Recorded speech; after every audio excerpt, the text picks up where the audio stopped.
Shalom. So today we're going to look at human sacrifices, the highest blood rituals, right? What happened is that we're dealing with different cultures, and we're in a particular culture now that is very different from the ancient days. For example, a lot of us don't believe in regeneration today, right? However, when you read scriptures, you'll realize that some things that we think to be weird was normal back then. For example, the man that was born blind, the apostles asked the Messiah, who did sin, this man or his parents, that he was born blind? I mean, when we read that scripture now, if we don't believe in regeneration, we try to put different interpretation on it. So because we don't believe in something, we deny the existence of it. But back in that time period, you'll realize that it's a normal conversation. So he just made it plain. Oh, it was neither. It was just for the will of the Most High to be done. So for them to ask that question, it means that regeneration was a normal understanding of reality for those people. We live in a culture now where it's like, no, dude, that's some weird type of thing. If you die, you die. That's it. This is all there is to life, the flesh. Right? So when you're dealing with human sacrifice, it's the same thing. But then it was a normal thing. Today, people see it as a strange rite, a strange ritual. And so anyone is doing that is all wicked. Right? Now when you're dealing with human sacrifices, right? The more meaningful the person is to you, it's the more valuable it is. For example, if you're sacrificing a relative and it's not so close, it's not the same as if sacrificing somebody that is of importance to you, right? And also the blood, the purity of the blood has a lot to do with the sacrifices. This is why offering a baby is different from an adult, because the blood of the baby is more pure, undefiled, so it carries a weightier matter. So it's the same with the Messiah, right? Him being of age, but guess what? His blood was pure and undefiled and not corrupted. Now, think about Abraham. When he was having this conversation with the angel and they told him to sacrifice his only begotten son, Isaac, right?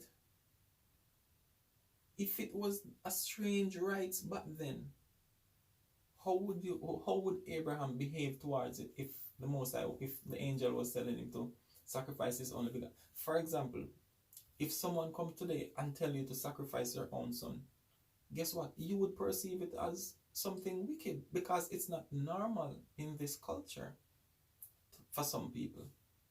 So back then, if he could tell Abraham and Abraham was willing to do it, what is that telling you about the culture back then? It was understood. Right?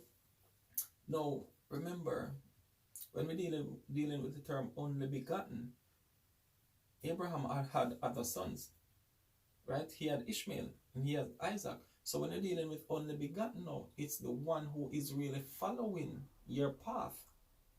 So if you own these things, or this is your way of life, the son that is following your way of life, that is what you refer to as your firstborn, or your only begotten, the one that's following your path. And that is what makes the sacrifice more meaningful.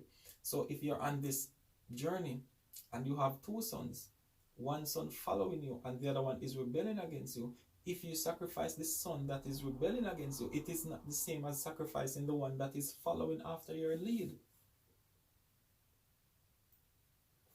So what we're going to see now is, we're going to see the king of Moab, how when he was at war with Judah and Israel, right? So after Ahab died, he rebelled against them. So now you have these three kings going to war with Moab.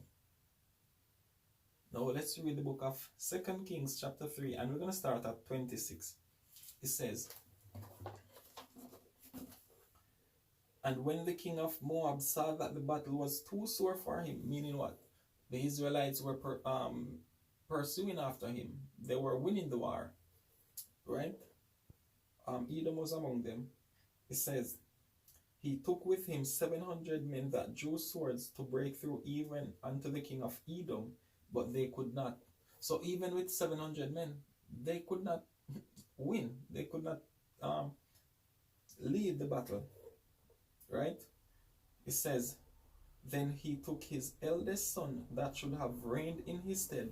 This is what we talk about, like the firstborn or the only begotten. Not just any of his sons, but the one that would follow after him, that would succeed him. Right? It says, and offered him for a burnt offering upon the wall, and there was a great indignation against Israel. So he appeased his God, right?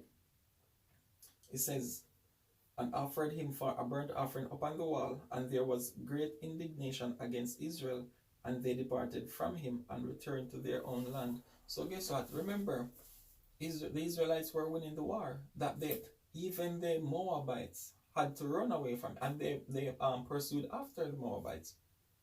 But what you see here is now that once the blood of his son, the one that was supposed to succeed his throne, was offered as a sacrifice, as an offering, guess what?